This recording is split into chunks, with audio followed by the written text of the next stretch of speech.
Vamos a demostrar que si f, una función que va de los reales en los reales, es continua y biyectiva, entonces f es decreciente en todos los reales o es creciente en todos los reales. Para demostrar esto voy a utilizar el teorema del valor intermedio, el cual me dice lo siguiente. Si yo tengo una función continua, f definida en un intervalo cerrado a, b, al momento de que yo considere un número real k que satisface ser mayor que f de a y menor que f de b, entonces debe de existir un valor c en el intervalo abierto a, b, tal que f de c sea igual a k. Vamos a ver que f es creciente o decreciente en cada intervalo abierto. Para ello, sean a, b números reales, tales que a es menor que b. Como a es diferente de b, están de acuerdo que la inyectividad de la función f me dice que f de a debe ser diferente de f de b. Por tanto, hay dos posibilidades, que f de a sea menor que f de b o que f de a sea mayor que f de b.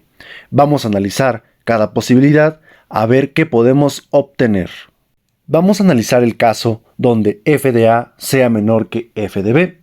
Vamos a tomar un x en el intervalo abierto a, b, es decir, que x satisface ser mayor que a y menor que b. Vamos a suponer que f de x es menor que f de a y por tanto va a ser menor que f de b, pues estamos suponiendo esto. Si nosotros suponemos eso, aquí es donde voy a utilizar el teorema del valor intermedio en el intervalo cerrado x, b. ¿Qué es lo que voy a decir? Como tengo un número real entre f de x y f de b, el teorema del valor intermedio me asegura que debe de existir un valor z en el intervalo abierto x, b, tal que f de z sea igual a f de a. Pero noten que eso contradice la hipótesis de que f sea inyectiva, pues z es diferente de a, pues z está en este intervalo, es decir, z es mayor o igual que x y x es estrictamente mayor que a, por tanto z es estrictamente mayor que a y eso es una contradicción, por tanto este caso no es posible.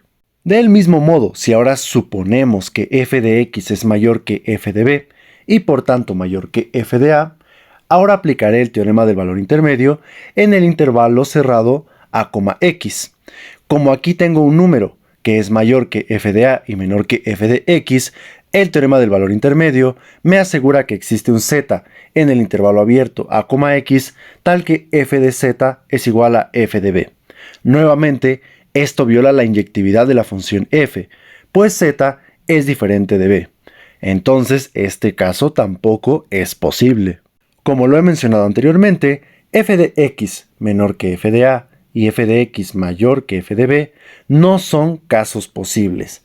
Por tanto, lo que debe de suceder es que f de x sea mayor que f de a y menor que f de b. Ahora, quiero que apliquen la misma idea, pero ahora considerando un y mayor que x y menor que b. ¿Están de acuerdo que copiando la misma idea, lo que voy a obtener es que f de y es mayor que f de x y menor que f de b? Por tanto, lo que estamos probando es que si x y y pertenecen al intervalo abierto a, b y x es menor que y, entonces f de x es menor que f de y. Eso es probar que f es creciente en este intervalo abierto. Ya analizamos el caso donde f de a es menor que f de b. Ahora analicemos el caso donde f de b es menor que f de a. Igual que como hicimos en el procedimiento anterior, vamos a tomar un x en el intervalo a, b abierto, es decir, un x que es mayor que a y menor que b. Vamos a suponer que f de x es menor que f de b y por tanto también menor que f de a.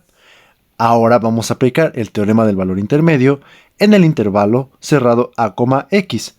Por tanto, debe de existir un z en este intervalo abierto, tal que f de z sea igual a f de b, lo cual es otra vez una contradicción a que f sea inyectiva. Y del mismo modo, si ahora suponemos que f de x es mayor que f de a y por tanto mayor que f de b, usando el teorema del valor intermedio en el intervalo cerrado x, b, sabemos que existe un x en este intervalo abierto, tal que f de z sea igual a f de a. Otra vez, una contradicción. Nuevamente, como estos dos casos no son posibles, lo que debe de suceder es que f de x es mayor que f de b y menor que f de a. Así que otra vez les pido, vuelvan a aplicar la misma idea, pero ahora cuando y sea mayor que x y menor que b.